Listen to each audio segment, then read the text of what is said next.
Hello,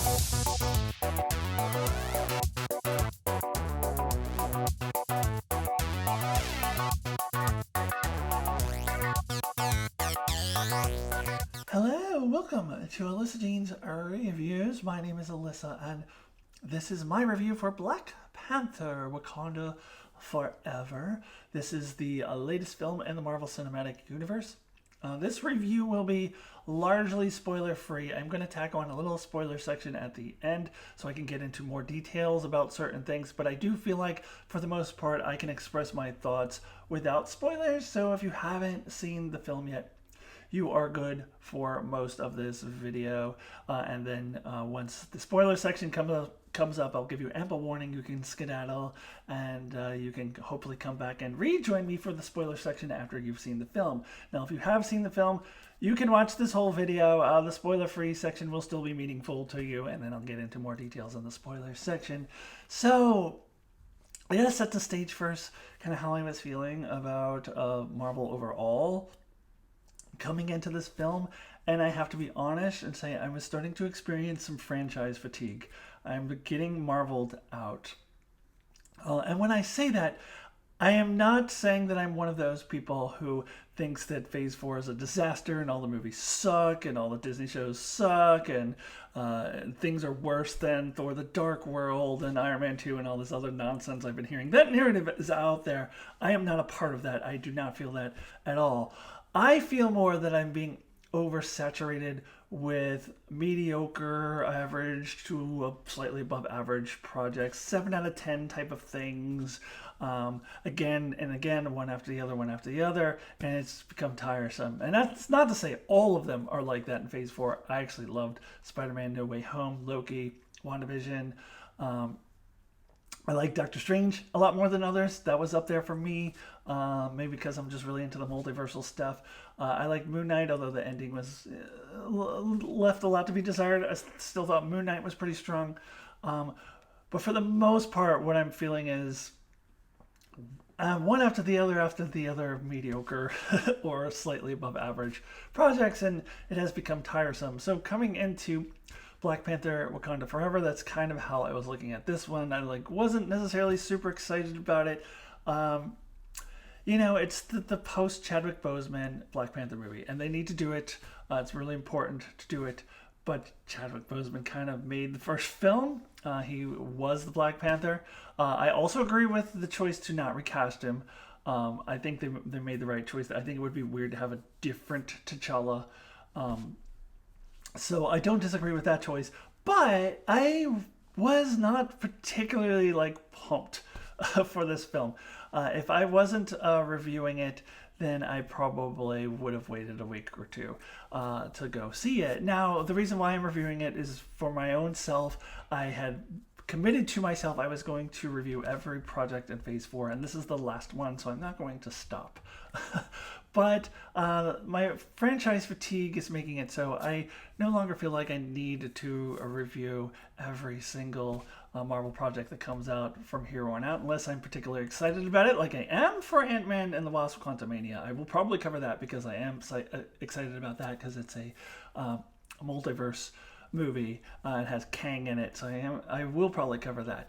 But all of your Ironhearts and your I don't know, Secret Invasion, maybe, I don't know, Marvels, I'm probably not going to cover them. And I'm no longer going to jump into the weeds of all of these YouTube videos of the people who go out and watch the movie ahead of time. They get the critics screening and they come back and say it's the best thing they've ever seen. And then once everybody else starts saying it's mediocre, it sucks, then later they'll go, oh yeah, no, that sucked. So I'm kind of over that.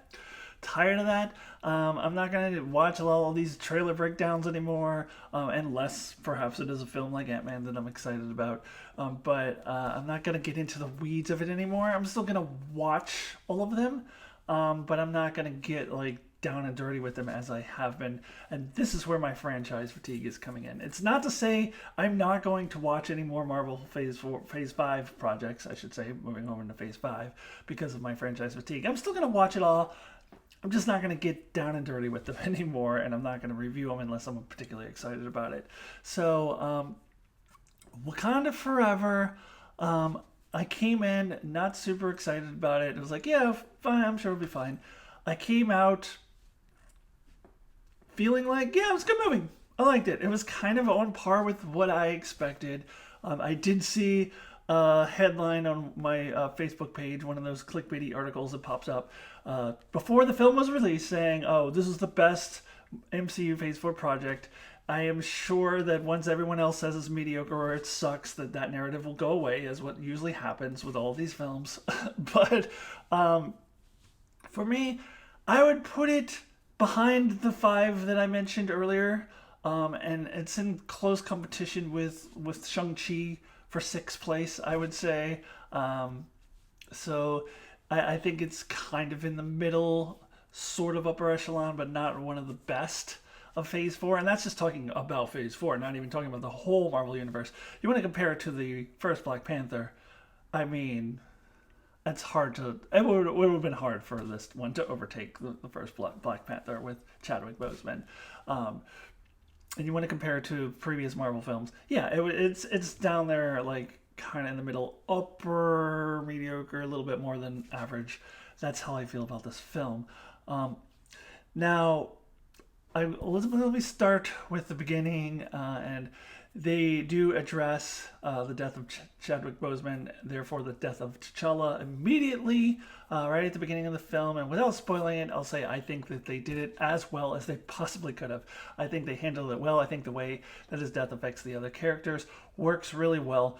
And we have an opening scene before the credits. Then we get into the credits, and I won't spoil what they did, but they did a very heartfelt, in my opinion, tribute to Chadwick Boseman. It was really powerful for me. I'd be curious what you guys think when you see it. It caused a little tear in my eye. That was really emotional. I'm talking about the thing they did in the credits. I thought it really worked. I thought it was a very fitting tribute to Chadwick Boseman. So overall, I think they did the best that they could. Now, as for the characters of this film, so I think that it works best if you look at it as an ensemble film. I think the ensemble of strong black women all working together to be the heroes of the film collectively works really well for me. And I do really appreciate that the film does primarily focus on the female African and African American characters. They are the highlight of the film. They are the lead characters in this film. Angela Bassett's performance was incredible. She really knocks it out of the park. She's a character who, her character hadn't been in the forefront before, but she really steps it up. Now, the woman who plays Shuri, I forget her name. I heard some stuff about her in real life. She put out some anti-vax statements, and I guess there was some little transphobic thing mixed in there too, and maybe that affected my view of her. I thought she did a good job. I don't think that the film works if you want to view it as the Shuri film, and I think that might be what they were going for, is this is now Shuri's movie, and I don't think it works that way, and not just because of the anti-vax stuff of the actress in the real life, but because of the way that the character story was written. I think it was very, very strong up to a certain point, and the big moment for Shuri, the hero's moment, if you will, the turning point for this character, I thought was unearned. I didn't buy it. The big moment for the character. I'll talk about it more in specifics in the spoiler section in case you've seen the film and you don't know quite what I'm talking about. I can get into more detail in the spoiler section, but her big moment, I didn't buy it. And I think that is largely why I feel that she didn't carry the film on her shoulders. So if you are looking at it as Shuri's movie, I think it fails. If you look at it as more of an ensemble, I think that it is more successful. It's not only strong black women characters taking the lead, but really good, really interesting, well-rounded, strong black women characters.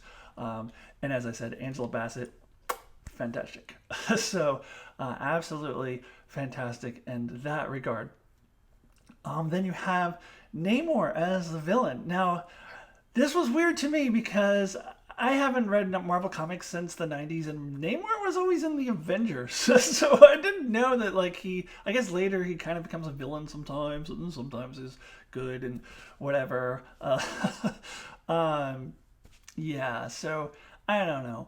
I was like, not sure what to expect. But this was a really good villain.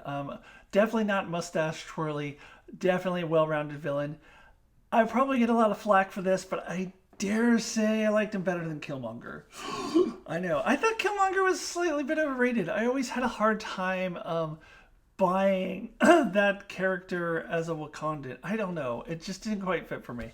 But I think Namor was a really strong villain, and there's actually a lot of parallels between the two, as they are both acting out of grief. They're motivated out of grief, out of loss, and out of the colonization of their people and being oppressed by a greater power. Both characters are motivated by that, so you can empathize with them in that way.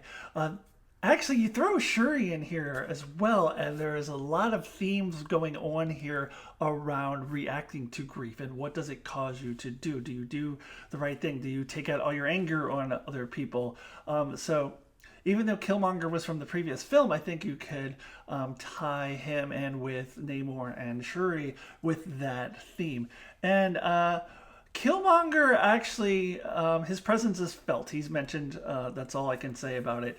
But I think all of that worked really well for me. And the actor who played Namor, I had never heard of him before. I still can't tell you what his name is off the top of my head, but he did a fantastic job as well. They changed Namor's backstory up from the comics, and I think it actually works really well for me here. They didn't call it Atlantis because of probably because of Aquaman. But yeah, that all worked. Although I will say that I think Namor's ending, which is tied into Shuri's big moment as well, I don't know how much I bought that either, but I'll have to get into the spoiler section for that one. Also, we get the introduction of Ironheart. I think I always forget the character's name. I think it's Riri Williams. So when I thought about what I was going to show you for this character, I was thinking about what they might say in the pitch meeting, which they haven't done the pitch meeting for this one yet. Pitch meeting, of course, is a YouTube channel that you all should watch if you haven't. I quote it often. But I feel like the thing that they could say about this character is like, oh yeah, and Ironheart is in this movie. Oh yeah, what does she do? She's in the movie. Like I think that's a good line for her because she's kind of there. Like, I'll say it's not as bad as Kit Harington's Black Knight in the Eternals, where the whole point of him was just like, oh, look at this, it's Kit Harington. Look, it's the Black Knight. Black Knight's in the MCU now. He means absolutely nothing to this film, but here he is. And I don't think that Ironheart was as bad as that. I think that she had a very good introduction, but then after that introductory sequence of scenes with her, she kind of just disappears. She shows up for the battle scenes, but doesn't really do a whole lot. She's just kind of there. Now, I will say that I'm probably more invested in this character and more interested in the show that she has coming out than I would have been had I not already been introduced to this character in this film. So they do help, like, maybe introduce me to a new character, because I don't know her from the comics. She came way after I stopped reading comics. So it's kind of, this film introduces this new character, so I'm probably a little more invested into the show than I would have been. I'm still not excited about this show, and I probably won't review it unless it really blows me away, but I don't think it will. But it was good. It was good to set the groundwork for this character, get her in there, even if she largely disappears for a lot of the movie. Yeah, so overall, I thought this film worked well. It has a lot of the, Marvel exciting, action sequences, which a lot of people have mixed feelings on. Some of those, I think they work well in this movie. I think Namor works well as a villain. So yeah, overall, pretty good film. But I did have some issues with it. Now, as for those issues, I think I want to get into more detail on that in the spoiler section. So I also want to talk about the mid-credit scene. By the way, for those of you who haven't seen the movie yet, pretty sure you don't need to sit there and watch all the credits to the end. I heard before I went into the movie that there was no end credit scene, so I didn't bother sitting there through the end, and I have not heard since then that I missed something, so I think there's only a mid-credit scene. So you don't have to sit there to the to the end. I'm still not over the fact that I sat in a movie theater all the way through the credits to watching and playing the drums. So I'm okay with there not being an end scene if you don't have a good one. So keep that in mind if you haven't seen the film yet. Now, also, if you haven't seen the film yet, now is the time for you to go. Please come back and finish this video after you've seen the film. Those of you who have seen it already, go ahead and join me over to the spoiler section, which will start now. Spoiler, spoiler, spoiler. Okay, you feel sufficiently warned? All right, now let's go ahead and get into the spoiler section. And I wanted to get into more details of what I was talking about with Shuri's big moment, and then I do want to touch on that mid-credit scene as well. So, up until a certain point, I thought that Shuri's character story was really strong. I found it very interesting. There are all these themes of fire and her rage, and I loved that she went to the land of the ancestors and saw Killmonger. I think that worked so well because the idea is that you subconsciously choose who you're going to see. And there's so many parallels between Shuri and Killmonger, and she had to kind of admit that. She had to accept that that he is the dead character who would be most appropriate for her, because both of them were feeling rage and wanted to get revenge from their grief. And so that scene was one of the highlights of the film for me. The problem that I have is that they went all in on her rage, so much to the point that when she gets to the scene where she's about to kill Namor and decides not to, I didn't buy it. I saw no setup for that. I saw no struggle. Oftentimes in stories like this, you can see that the character is actually struggling with this feelings. Like, she feels the rage, but there's part of her that's also like, well, maybe this isn't the right thing. I did not see that at all. I did not see, and I didn't see any acceptance that she was like Killmonger. I didn't see anything, any character growth there at all. So what the film does is just randomly throw in one little line of her mom talking to her somehow from the land of ancestors. I didn't know how that worked. But all of a sudden she says one line, and then Shuri just has this heel turn, like completely unearned. It was completely unearned, in my opinion. I didn't see any build up to it. I just felt like that she was picked up by the waves of the story, like the tidal waves of the story, like the momentum of the story. The story is going in this direction. These types of stories, you have to have the hero ultimately decide not to take out their rage, not to act out of anger, and not to kill the villain. We've seen, this is a trope we've seen a lot of times, so it is just something that had to happen. So I just felt like the character is just sort of picked up by the momentum of the story that has to go in this certain way, but there was no reason for her to make that turn. I did not buy it. I just don't think it was earned. And with that, I didn't know that I completely buyed Namor going along with it. Now, he does in the end try to explain it to his second in command lady, whatever her name was. Was that Namora? I think that was Namora. Yeah. So very creative. This is like Targaryen level of name creativity there. But um, uh, yeah, so he's talking to Nomura and he's like, "Oh, don't worry, we're gonna use this to our advantage." Blah blah blah. I guess that kind of put a band-aid on it a little bit. I still am not sure that I completely buy his going along with it. I don't know that I buy that there's really any sort of alliance between these two nations. But it'll be interesting how they address this moving forward, if they do. I don't know. It is another thing about Phase 4 is they've got a lot of hanging threads out there, that a lot of which are not related. So I don't know. We'll see what they do moving forward with that. Now, I do want to talk about this mid-credit scene because I think it's kind of brilliant as a way to bring back a T'Challa as the Black Panther. And it was a surprise. I was not expecting this at all. From what I understand, this is not at all in the comics. So it is a way to have another T'Challa as the Black Panther. Now, there's several ways in which they could do this. They could do another time jump, which they've already done, a 5-year time jump in the MCU. They could do some time shenanigans, like where some future version of him comes back in time or something like that. Or they could just magically age him up if they wanted to. All sorts of things. But I think that actually, for me, works as a fitting tribute for Chadwick Boseman, that the character continues and yet he is not recast. I think that actually works pretty brilliantly. Now, do I buy that her and T'Challa would be hiding the sun for no reason? Not necessarily, but it's okay. I'm willing to forgive that. I'm actually quite intrigued by this little twist in the mid-credit scene, so I found it very interesting.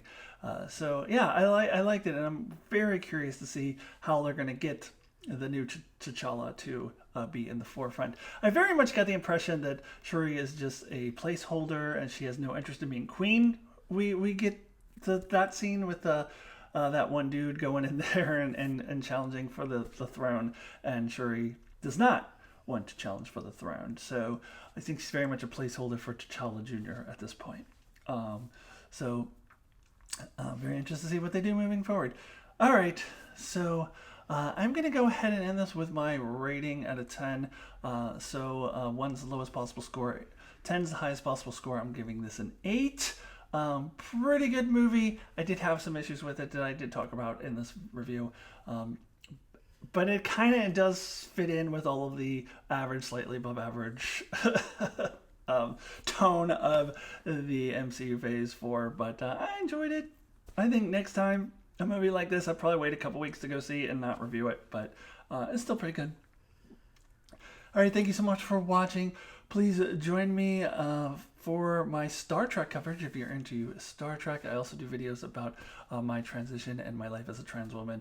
I also do Star Wars videos, other MCU videos. You can check out all my previous MCU Phase 4 videos if you have not already. So please subscribe, and I will see you really soon. Goodbye.